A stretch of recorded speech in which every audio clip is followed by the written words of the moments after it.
Cơm này ăn tiếp rồi, này ăn rồi. Này ăn cơm với mì tôm bây giờ có thịt rồi, có canh rồi, có thịt rồi, có đồ ăn rồi. Hello mọi người, một buổi sáng tốt đẹp nha.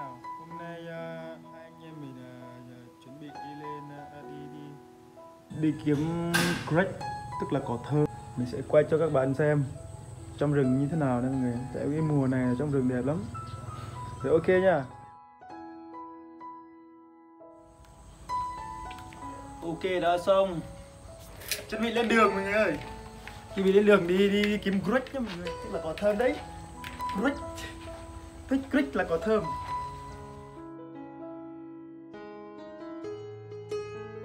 Giờ mình đã tới rẫy rồi này. Chuẩn bị lên đường này. Đi kiếm crack, cỏ thơm. Có không nữa. Ui, cánh đẹp chứ mọi người. Hoa đẹp lắm này. Đó, hoa đẹp lắm. Đây là cỏ thơm của mình đây mọi người. Đó. Mình kiếm được như vậy. Đây là cỏ thơm của mình đây. Đây này. Kìa nó kìa. Nó đây, xem nào, được không? Vừa cũng được đó. Ít hơn mình nhiều hơn. Uống nước. Đây mọi người thấy cảnh đẹp không? Đó. Cảnh rất là đẹp. Giờ mình nghỉ ngơi. 12 giờ trưa rồi. Nghỉ ngơi. Cũng bằng nhau này. Đây. Có mày ít hơn, của tao nhiều hơn tí thôi. Cũng được á, vẫn ngang nhau rồi. Uống nước. Uống nước nữa.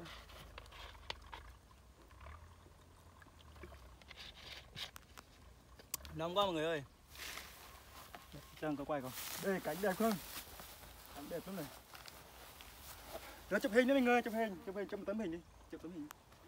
Kiếm tiếp nhé mọi người ơi. Kiếm tiếp. Mùa này thì cảnh đẹp lắm mọi người. Đó. Thấy hoa chưa? Hoa đẹp chưa?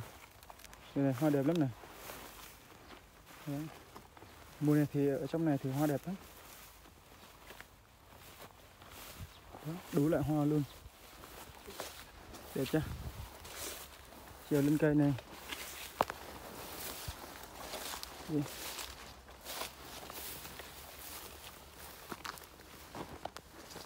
Đó, mình sẽ lên đây quay. Đó. Đây này. Bên kia là công ty người ta trồng mía kìa. Đây mọi người, quả thơm đây, crack đây. Đây nha. Đó. Đây này, như mình thấy đây này. Đó, đây là crack.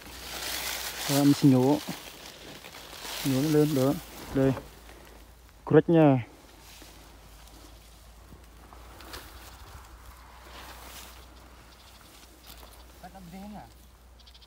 Bắt yêu ngộ này. Đây này.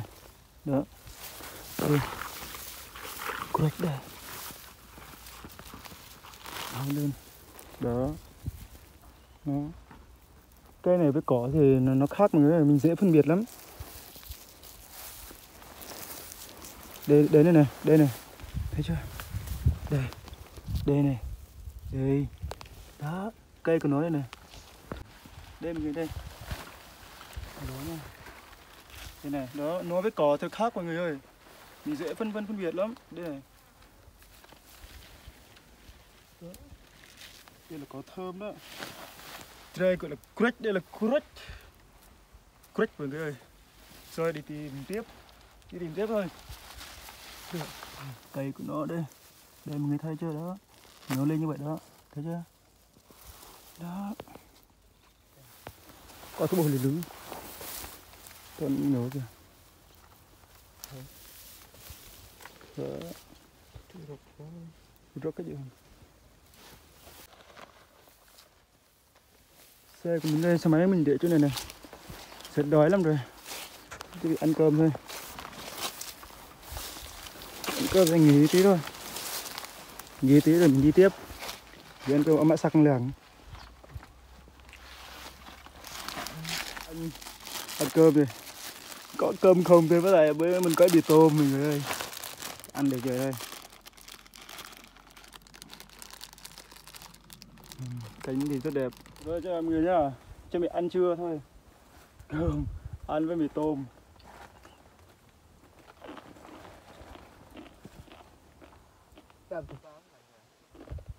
Nó gạch đó. Gạch.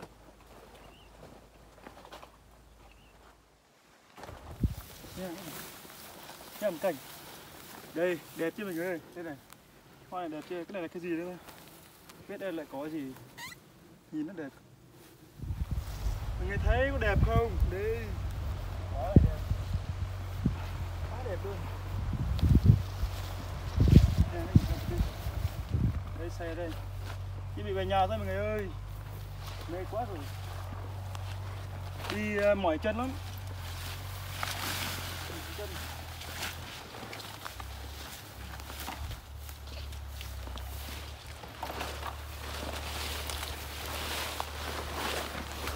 Đây. Hoa thơm đây. Break. Break đây. Rồi.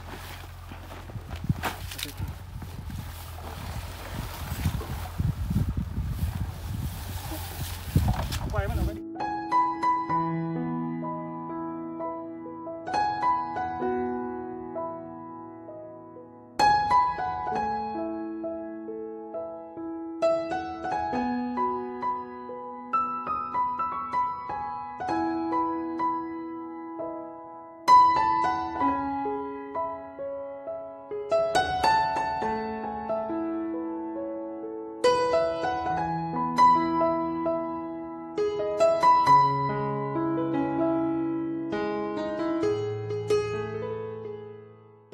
Hello.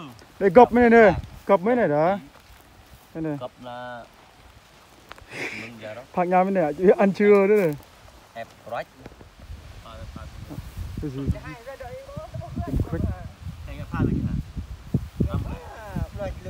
Pha. Ram mà tôi mới nữa. Chắc ram mà đủ. Thì vợ soi cho đi ăn cơm đói quá. Này có thịt đây. Thịt cậu đây. Hả? Thịt đi thì khơi thì hả? Ui nhà một cảnh la. Bư. Cảnh đẹp thế. Cái này là không gọi là hả? Quất chứ hả? Bố thì có bao nhiêu cái ria có.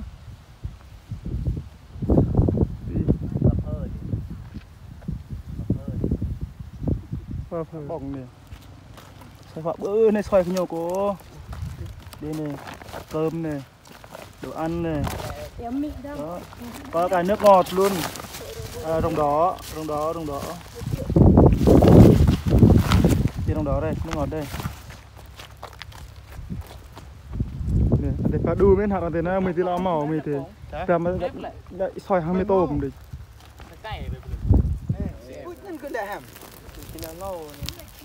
Mà tập đi nó có đi phân keo nè. Đuôi này, than xong crack cái này đấy. Bây giờ này ăn tiếp này, này ăn rồi. Này ăn cơm với mì tôm bây giờ có thịt rồi, có canh rồi, có thịt rồi. Có đồ ăn rồi. Đây nịt đá đây. Rồi là mình quay phim thì mình đạo diễn cho mình. Cái này kỹ năng cái có đằng này kia, ai có đằng này. Đằng này đấy, đã tạo rồi bà tạo này nó đã tạo. Mà kia em có bên này. Lại mi cua lên. Ý là làm gì hả? Buộc lại thật quay phim tới. Nếu quay bên này. Lại quay phim cho mình. Các bạn này, các bạn lại.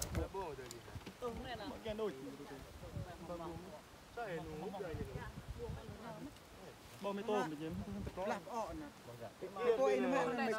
Bang ra bài thằng này. em phải cho tập vào được. Mạ cô. Nghe nhỉ. Nghe gì? Tầm hóa. Rồi nhầm đi. Nó tôi cân bật cái tìm nè. Mạ cứ này to cân bật con này. Mạ buông này cái to này này có tôm. Coi lên nè. Coi lên nè. Toàn đánh nhầm vẫn nè. Một dòng rọi toàn đánh nhầm.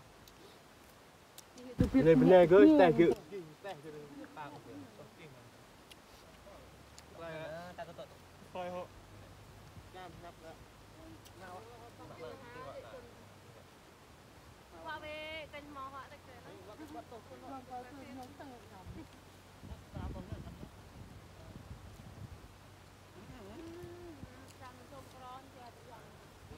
Buông đấy.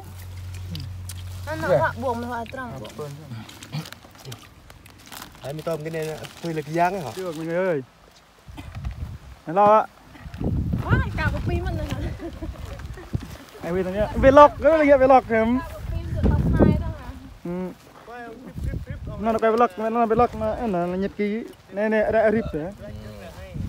Ăn là Nháp đừng. cái gì? Phải nháp đừng. Quay đừng.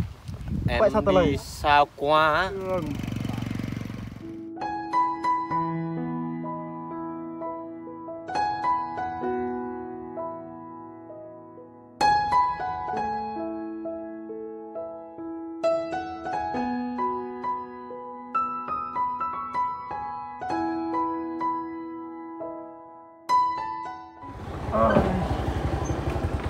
Rồi, về tới nhà rồi mọi người ơi.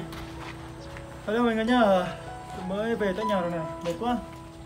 Đợi break của mình thì mình để trong rãi rồi, mai mình đi kiếm tiếp mọi người ạ. Rồi, tạm biệt mọi người nhá, hẹn gặp lại mọi người nhá. Rồi, tắt đi.